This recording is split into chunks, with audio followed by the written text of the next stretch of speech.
लेकिन अब परवेज़ खटक साहब की भी बात हो रही है। ये खबरें चल रही हैं कि परवेज़ खटक साहब के साथ भी 50 लोग हैं, जिनमें साबिक मेंबरान असम्बली भी हैं, दीगर लोग भी हैं, टिकट होल्डर्स वगैरह वगैरह। मुजम्मिल, आपको क्या लगता है, परवेज़ खटक साहब भी इस तरफ आएंगे, इस्तेहकाम पाकिस्तान पार्टी की तरफ, या अपना अलग ग्रुप बना सकते हैं? पहले आशिम डोगर साहब, मुराद राज साहब ने भी कोशिश की, लेकिन फिर इसी तरफ आए। काफ लीग की बात करें तो वहाँ तो कोई भी नहीं गया, तो वो उनको तो अपना एक अलग मसला बना हुआ है। लेकिन परवेज़ खटक साहब के बारे में क्या कहेंगे? देखिए, प्रेडिक्ट करना तो मुश्किल है, क्योंकि फ्यूचर पाकिस्तान की पॉलिटिक्स में बताना इज नियर टू इम्पॉसिबल। जहां का प्रेशर बिल्ड होता है वहीं पर हम देख रहे हैं, जिस तरह परवेज़ खटक साहब ने प्रेस कॉन्फ्रेंस की, रिलक्टेंट से लग रहे थे मुझे उसमें भी। तो ऑब्वियसली अगर इस सारे इत्तेहाद का पर्पस ये हुआ कि तहरीक इंसाफ के जो पुराने रहनुमा थे उनको एक पॉइंट पर लेकर आना है, तो परवेज़ खटक साहब के लिए भी फिर यही ऑप्शन बचती है, क्योंकि अगर उनका एक अलग से ग्रुप है, वो क्लेम भी करते हैं, काफी लोग हैं उसके अंदर, तो ये सारे लोग जो कि हमने आज प्रेस कॉन्फ्रेंस में फ्रंट रोज पे बैठे हुए देखे हैं, इनका ताल्लुक कहीं ना कहीं तहरीक इंसाफ से ही रहा है। तो परवेज़ खटक साहब के लिए भी फिर वही एवेन्यू बचेगा। इसके अलावा तो अगर वो इससे भी छोटा ग्रुप अलग पार्टी की सूरत में अनाउंस करते हैं तो फायदा तो कोई नहीं होगा उसका भी। और पहले बात हो रही थी कि नून लीग के हवाले से अगर ये इल्हाक करते हैं सियासत खत्म हो जाएगी इनकी, तो देखा जाए तो उसके अलावा भी सियासत तो है नहीं। अगर नून लीग से इल्हाक नहीं भी करते और सिर्फ अपना ज़ाती तशख़्ख़ुस बरकरार रखते हैं और उसमें पॉलिटिक्स करने की कोशिश करते हैं, तो उसमें भी कोई ख़ास अपील नहीं है वोटर के लिए। तो शायद यही सोच लें ये कि 3-4 सीटों की अगर पार्टी है तो क्यों ना एक बड़ी पार्टी के साथ अलायंस शो करके हम जो है वो इक़्तिदार में आने की पोजीशन में तो आए ना एटलीस्ट, बजाय वो अलहदा बैठकर तहरीक इंसाफ का पुराना नैरेटिव जो है उसको रिपीट करें। तो मुझे लगता है कि फैसला यही हुआ है कि नून लीग पे तनकीद करने का, पीपल्स पार्टी पे तनकीद करने का कोई फायदा नहीं है। अगर वो कर भी ली जाए तो उसके बावजूद इस पार्टी की पोटेंशियल जो है वो चंद सीटों से ऊपर नहीं जा सकती, और वोटर यहाँ आ सकता, क्योंकि वोटर जो था वो सिर्फ एक शख्सियत का था, वो आपको भी मालूम है जी। तो इसी ये जो अलायंस मुझे लगता है कि बड़ा सवाल यह है कि दावा यह है लगभग 100 लोग हैं, बड़े बड़े ग्रुप्स भी कहे जाते हैं जो साउथ पंजाब के हैं, तो वो नून लीग किस तरह से एडजस्ट करेगी? उनके पास तो हर सीट पर वो कहते हैं हमारे अपने कैंडिडेट हैं। देखें, उसमें तो डिपेंड करता है ना कि कौन कौन सी कंस्टिट्यूएंसी जो है ये लोग चूज करते हैं इलेक्शन कंटेस्ट करने के लिए, और कुछ गिव एंड टेक तो करना पड़ेगा। जिस तरह काफ लीग के लिए तहरीक इंसाफ ने किया था अब से कुछ महीने पहले, उसी तरह अब इस फॉर्म में भी करना पड़ेगा। तो जो दावा जो है जिसमें तकरीबन 100 लोगों को ये क्लेम कर रहे हैं कि और भी आ जाएंगे, उसमें से जो नोटल लोग होंगे जो कि इलेक्शन जीतने की पोजीशन में होते हैं वो सिर्फ बहुत कम ही होंगे, जिस तरह पहले सदीक ने बात की। तो वो मुझे लगता है 10 से 15 डिसीजन सिर्फ मुश्किल नून लीग को लेने पड़ेंगे, इसके अलावा मुश्किल डिसीजन कोई नहीं होगा।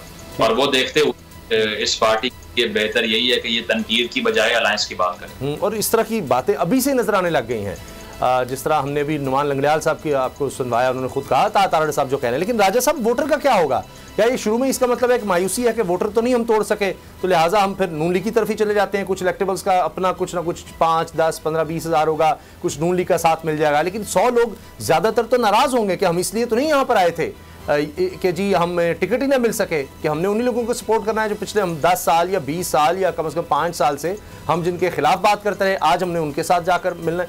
और ये हमने माजी में पंजाब में जो इलेक्शंस हुए वहाँ देखा, बड़ी बुरी तरह से वो काम पिट गया था।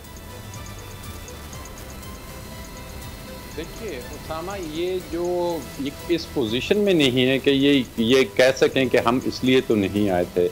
इनके आने का एक और मकसद भी है कि ये समझते हैं कि अगर हमारे ऊपर कोई केसेस हैं या कल को कोई नैब के केसेस या दूसरे होंगे, तो अगर हम नून लीग के करीब होंगे, इस प्लेटफॉर्म में होंगे, तो हमें प्रोटेक्शन मिल जाएगी, हमारे ऊपर किसी किस्म के केसेस नहीं होंगे। और अगर ये खामोशी से भले से वो छोड़ के अपनी पहली पीटीआई पार्टी बैठते, तो इन्हें खौफ था कि हमारे ऊपर केसेस बनाए जाएंगे। तो इस वक्त इनकी वाहिद जौन सा है, इन्हें पता है कि ये अपना पॉलिटिकल कैरियर तबाह करके आगे हैं।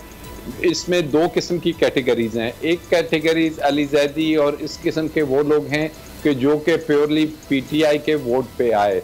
कुछ लोग वो हैं साउथ पंजाब से कि जो आज़ाद आए, सीट लेके आए और पीटीआई में शामिल हुए, तो उनकी तो कोई हैसियत नजर आएगी। लेकिन जो शख्स पीटीआई का वोट लेके आया है, आप यकीन करें कि उसने अपनी सियासी कैरियर को चारों तरफ से, चारों कोनों से ख़त्म कर दिया है। अब सिर्फ और सिर्फ वो अपनी प्रोटेक्शन चाहेगा कि हमें प्रोटेक्शन अगले सेटअप में दी जाए और हमें आगे नाज़िम के इलेक्शन हो रहे हैं, बल्दियाती इलेक्शंस होंगे, दूसरे होंगे, उसमें कहीं ना कहीं कुछ ना कुछ मिल जाए। तो ये कुछ ना कुछ के लिए आए हुए हैं।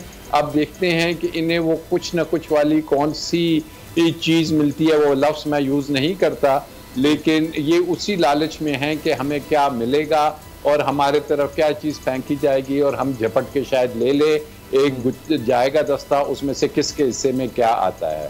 सिद्दीक जान, ये जो बात की है राजा अमराबाद साहब ने कि चलो इलेक्शन लड़ना अलग बात है, जान तो बच जाए, क्योंकि मुराद राज साहब की सिर्फ अगर मैं बात करूं, और भी लोग हैं जो मरकजी मुल्ज़िमान में कहे जाते हैं 9 मई के वाक़यात के, और खुद पुलिस ने जो चार्ट दिखाया उसमें कॉल्स दिखाई, मुराद राज उनमें है। तो फिर ये कम से कम ये फ़ायदा तो होगा। इलेक्शन की बात और है, वोटर्स कहाँ जाते हैं वो छोड़ दें, जान तो बचेगी। लेकिन ज़ाहिर है हुकूमत के साथ अगर मिलकर बैठेंगे और नून लीग के साथ इत्तेहाद की बात करेंगे तो ज़ाहिर है फ़ायदा तो होगा, क्योंकि नून लीग के पास इक़्तिदार है और इक़्तिदार में जो भी उनको फ़ायदा देगा या जो भी उनके लिए सियासी तौर पर चैलेंज नहीं होगा तो उसको वो फैसिलिटेट भी करेंगे, उसको प्रोटेक्ट भी करेंगे। लेकिन देखें अभी बहुत टाइम पड़ा हुआ है। अभी तो ज़ाहिर है ये भी बातचीत हो रही है कि इलेक्शन जो है वो अक्टूबर में भी होंगे नहीं होंगे। मेरा ख्याल है अब ज़रा इस चीज़ पे हम ज़रा अदालती मामलात पे भी जाते हैं, क्योंकि राजा आमिर अब्बास साहब हमारे साथ हैं। जी। तो उनकी मौजूदगी का फ़ायदा उठाते हैं। तो राजा आमिर अब्बास साहब ये बताएं कि नून लीग जो ये सोचती है या नून लीग का जो ये ख्याल है कि काजी फ़ाइज़ ईसा साहब जब सितंबर में चीफ जस्टिस बनेंगे तो उनको ये लगता है कि फिर तो हमारे लिए जो है ना वो रावी चैन ही चैन लिख रहा है, और उनका ये ख्याल है कि फिर काजी फ़ाइज़ साहब जब बैठे होंगे तो वो पंजाब में जिस तरह से हुआ, KPK में जिस तरह से हुआ, निगरान सेटअप लाए और उनको तवील कर दिया, उनको एक्सटेंशन दे दी और इलेक्शन नहीं कराए। तो आपको लगता है कि इनकी जो ये एक्सपेक्टेशंस हैं कि काजी फ़ाइज़ ईसा साहब, या जो कहा जाता है कि काजी फ़ाइज़ साहब का एक पूरा ग्रुप है सुप्रीम कोर्ट ऑफ पाकिस्तान में, कि उनका ग्रुप जो है वो नून लीग को फैसिलिटेट करेगा कि आप आइन को पामाल करें और आप इलेक्शन जो है वो अक्टूबर में भी ना करें, तो क्या लगता है आपको? देखिए, ये बहुत बड़ा एक सवालिया निशान है, क्योंकि इलेक्शंस को अगर डिले करना है तो फिर उनको दोबारा से, क्योंकि काजी फ़ाइज़ ईसा साहब तो हमेशा आइन की बात करते रहे हैं ना, तो वो तो कहते हैं आइन के बारे में चले। लेकिन अगर ये उनके सामने आ गई कि जी इलेक्शंस को कौमी असम्बली के भी डिले कर दिया जाए, और डिले करते हुए मैं नहीं समझता कि काजी फ़ाइज़ ईसा साहब इस पोजीशन में होंगे कि वो उसको किसी तरीके से लेजिटिमाइज करें, क्योंकि काजी साहब जो भी बातें हैं मेरे ख्याल में, हाँ, मियाँ नवाज शरीफ साहब के जो ज़ाती केसेस हैं उनकी हद तक, क्योंकि काजी साहब का पहले भी हम एक वो हुदैबिया पेपर्स की जजमेंट देख चुके हैं, तो उनके ख्याल में ये जो नैब काम करती रही है, एक सॉर्ट ऑफ डोमैक्टल्स है, उनके ऊपर एक तलवार लटक रही है, उसमें तो अगर उनकी वो जो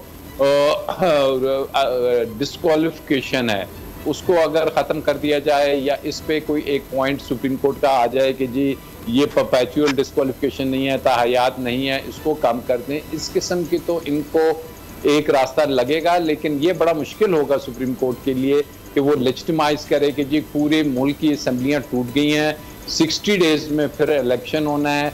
60 डेज़ को अगर वो तवालत देते हैं तो फिर सुप्रीम कोर्ट का नाम सुप्रीम कोर्ट तो नहीं होना चाहिए ना, फिर तो उसको कुछ और कह दें, फिर तो आइन को भी चेंज कर दें। आई डोंट थिंक सो कि काजी साहब कोई इस किस्म की जजमेंट देंगे और वो सख्ती से इस पे अमल करेंगे, और ये इनकी भूल है कि इस किस्म का इनको कोई रिलीफ मिलेगा सुप्रीम कोर्ट से। हाँ, इंडिविजुअल रिलीफ होते हुए हमें। बजट 2023, वादों से इरादों तक का सफर और इससे जुड़ी अवाम की नई उम्मीदें। सरकारी मुलाजिम, मजदूर या हो कारोबारी, टिकटिकी बांधे सबकी नजर है इस साल के बजट पर। क्या हो पाएगी बचत, मिलेगा रिलीफ? जानिए बजट ट्रांसमिशन में, सिर्फ बोल पे। अदलो इंसाफ की बात सब करते हैं, पर हकीकत में सच के साथ निडर होकर खड़े रहने की जुर्रत नजर नहीं आती। बोल ने तश्कील दी 10 कोर्ट रिपोर्टर्स की टीम, जो केस की बेस तक जा पहुंचे। पैनल पे सफे अव्वल के legal experts, court round up, Neelam Arshad के साथ, सिर्फ बोल पे। सब्सक्राइब करें और बेल दबाएं ताकि कोई खबर रह न जाए।